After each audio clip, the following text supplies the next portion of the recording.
Nico gihe rero c'Uburundi kumenyekana ngo tubikore gutyo ari indirimbo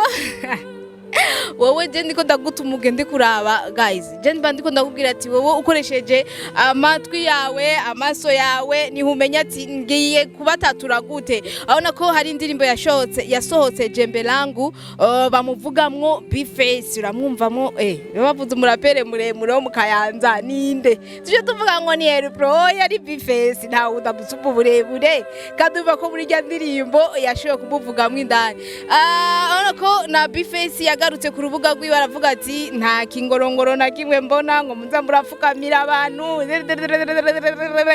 vyoshoboka ko nawe yobagira azane indirimbo nivyo rero reka ndavuga kuvyerekeranye n'indirimbo abona ko abarapere bavyutse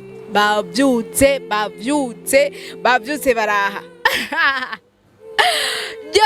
urazi neza yuko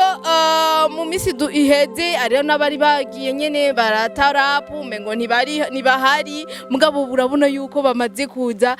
tufatiye kwanza kuri remix umufana ya Bface urabona ko yashoye kuzana abarapere bose n'ababandi tutari twibaza yuko ahubwo bakora n'uwo mudiho indani uramwumva uwo bita Ashley Diva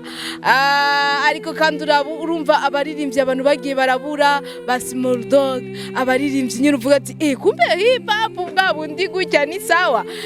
urabura ko ibintu bimeze neza mugaro cyumviza rero jembe langu ya T-Max wendo jembe langu tafu langu wendo jembe langu umugabo kandi ukacibona rero ariyo mani nayo ndayigutuye irimwo Fabulous ariko GQ jereka ndekereze ngaho iyo rero ku rwego ikozweko abona ko abarundi bariko barijukirana cyane uyu mudiho wa rap hoho urabona ko umuntu wese atangiye kubona ati